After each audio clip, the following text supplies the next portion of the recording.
Hello বন্ধুরা, কেমন আছো তোমরা? 11 জন বন্ধু মিলে লস ভেগাসের সব থেকে বড় ক্যাসিনোর লকার থেকে 800 কোটি টাকা চুরি করে। এরা এমন ভাবে চুরি করে সেখানে থাকা কোনো ব্যক্তি বুঝতে পারেনি। এরা 800 কোটি টাকা ক্যাসিনোর মালিকের সামনে থেকেই নিয়ে যায়, সে কোনো রকম ভাবে বুঝতেই পারেনি। মুভির নাম ওশেন 11। তো চলো মুভি এক্সপ্লেন শুরু করা যাক।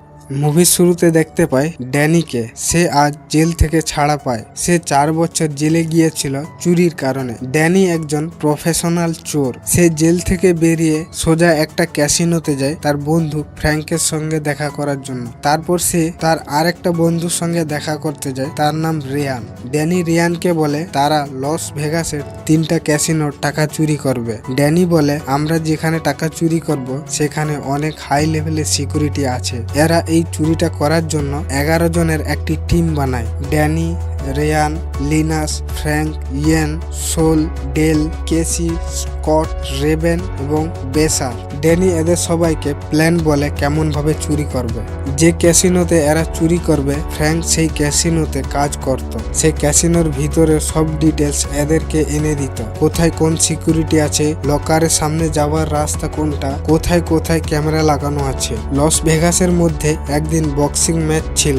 এরা সেই দিনটা ঠিক করে চুরি করবে বলে। সেই দিনে লোকের ধ্যান বক্সিং ম্যাচের দিকে থাকবে এবং সেই দিনে ক্যাসিনোর লকারে সব থেকে বেশি টাকা থাকবে, 800 কোটি টাকা। ক্যাসি এবং স্কট এরা দুজন ক্যাসিনোর ভিতরে গিয়ে ঝগড়া করতে লেগে যায় গার্ডদের ধ্যান ভাটকানোর জন্য। ক্যাসির হাতে বেলুন ছিল, সে বেলুন গুলো ছেড়ে দেয়, যার কারণে গেটের সামনে ক্যামেরাটা ব্লক হয়ে যায়। এই সুযোগে ডেল ভিতরে ঢুকে যায়। সে কম্পিউটার রুমে গিয়ে সব ক্যামেরার অ্যাক্সেস তার বন্ধুকে দিয়ে দেয়। সোল সেই ক্যাসিনোতে বড় বিজনেসম্যান হিসাবে যায়। ক্যাসিনোর মালিক বেনেডিক্ট তার সঙ্গে দেখা করতে আসে। সোল তাকে বলে কিছুদিন পর আমার একটা অনেক দামি লাগেজ আসবে, সেই লাগেজটাকে আমি সুরক্ষিত রাখতে চাই। বেনেডিক্ট তাকে বলে আমি তোমার দামি লাগেজটা আমার ক্যাসিনোর লকারে রেখে দেব।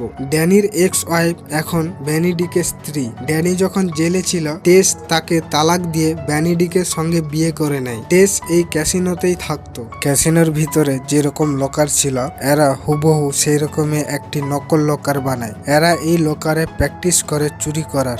একদিন ড্যানি তার এক্স ওয়াইফ টেসের সঙ্গে দেখা করতে যায়। বেনেডিক্ট তাদেরকে দেখে ফেলে। বেনেডিক্ট দুজনকে রাখে ড্যানির উপরে নজর রাখার জন্য।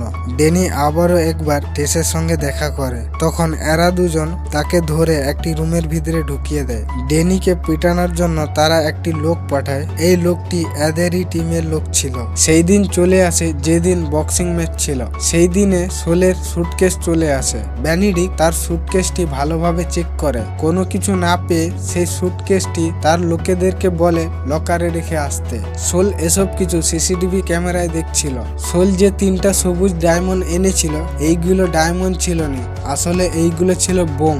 এরা ইয়েনকে একটা বাক্সর মধ্যে ঢুকিয়ে দেয়। তাকে সেই বাক্সের মধ্যে 30 মিনিট থাকতে হবে। অক্সিজেন না পেলে সে মারা যাবে, তাই তাকে একটি মিনি অক্সিজেন সিলিন্ডার দেওয়া হয়। কেসি আর স্কট এরা দুজনে ক্যাসিনো সিকিউরিটিদের ড্রেস পরে নেয় যাতে কেউ এদেরকে চিনতে না পারে। এরা দুজনে বাক্সটি নিয়ে গেটের সামনে থাকা গার্ডদের কাছে চলে যায় আর বলে এই বাক্সর মধ্যে টাকা আছে, এটা লকারের মধ্যে রেখে আসো। তারা বাক্সটা লকারের মধ্যে রেখে আসে। সোল সিসিটিভি ক্যামেরায় সবকিছু দেখছিল। সে যখন বুঝতে পারে তার সুটকেস এবং ইয়েন লকারের মধ্যে ঢুকে গেছে তখনই সে বেহুশ হবার নাটক করে। সোল যখন নিচে পড়ে যায় সিকিউরিটি গার্ডদের ধ্যান সোলের দিকে চলে আসে। সেই মুহূর্তে এরা সিসিটিভি ক্যামেরার ফুটেজ চেঞ্জ করে দেয়। অন্যদিকে ফ্র্যাঙ্ক আর লিনাস চোর পুলিশের নাটক করে বেনেডিক্টের পকেট থেকে লকারের কোড চুরি করে নেয়। লিনাস আর ড্যানি এরা দুজনে লুকিয়ে লুকিয়ে লকারের দিকে যেতে থাকে। তারা দুজনে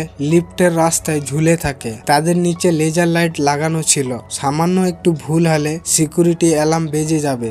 বেসার সেই এরিয়ার বিদ্যুৎ শর্ট সার্কিট করে দেয়। বিদ্যুৎ চলে যাবার পর এরা দুজনে উপর থেকে তাড়াতাড়ি করে নিচে নেমে যায়। এদের সামনে দুজন গার্ড ছিল, তাদেরকে বেহুশ করে বেঁধে দেয়। এরা কোড দিয়ে প্রথম গেটটি খুলে দ্বিতীয় গেটটি বোম লাগিয়ে ব্লাস্ট করে দেয়। সিসিটিভি ক্যামেরায় সবকিছু নর্মাল ছিল। সিকিউরিটিরা জানতোই না তারা এরা যা দেখছে সেইগুলো পুরনো রেকর্ড। কিছুক্ষণ পর রেয়ান বেনেডিক্টকে ফোন করে। এরা যে তার লকার থেকে টাকা চুরি করে তাকে বলে। বেনেডিক্ট ক্যামেরায় দেখে সবকিছু নর্মাল।